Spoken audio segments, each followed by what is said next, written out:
Hello everyone, it's Angelika Kargulewicz, clinical nutritionist, and in today's episode we will talk about sweeteners. Is this a good choice for people who minimize the intake of the sugar, or maybe are they dangerous for us? If you want to know the answer, please stay with me today. Sweeteners were invented to make people's life easier. They don't have effect on energy balance, so they do not increase the blood sugar level. It sounds like an utopian vision, but is it really that safe?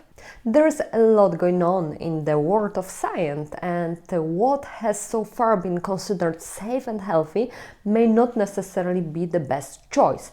Are commonly used sweeteners the best choice for us? It is worth talking about this, especially that their consumption is increasing worldwide. On the one hand, replacing the sugar with calorie-free sweeteners seems very reasonable. We all know that sugar, especially in excess, leads to obesity, diabetes, and even neurodegenerative changes in our brain. But is it really a good choice to choose instead artificial sweeteners?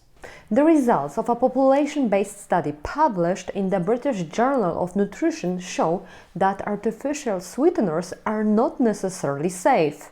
Sweeteners, due to the fact that they don't provide calories, they also don't increase the glucose serum level, and they have been very often recommended as a sugar substitute for people with obesity or, for example, with an increased risk for cardiovascular disease or even diabetes.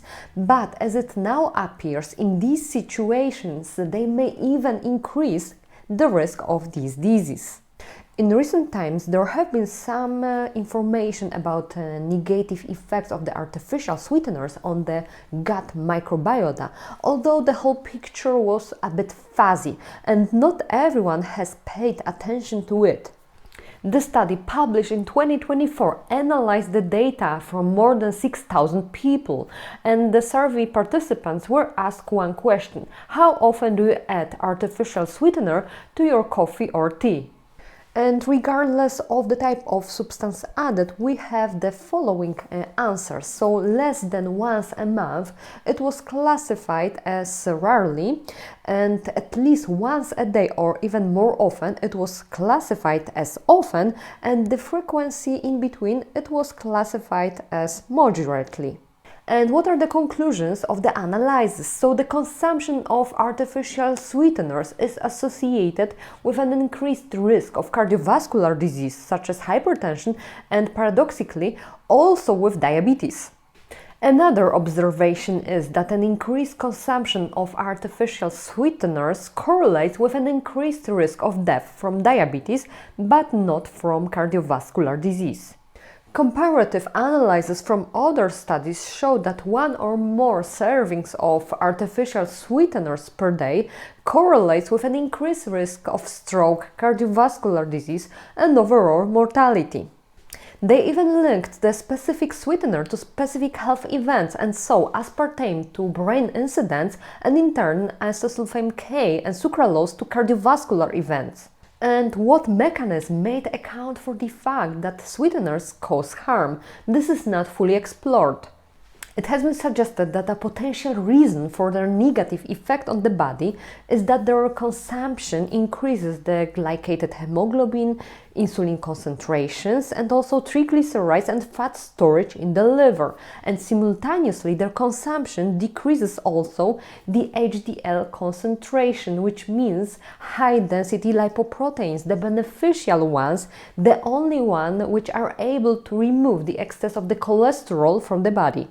These conclusions were obtained from the observation of pregnant women who drank 2 portions of sweet drinks, 500 milliliters total per day. Other reports show that sweeteners may disrupt the function of the pancreas and, more specifically, the activity of beta cells, which are responsible for the insulin production.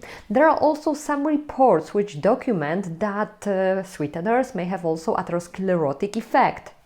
There's also a potential effect on fluid retention in the body, reduced energy expenditure, and even increased body weight, which was documented, for example, for Saccharin.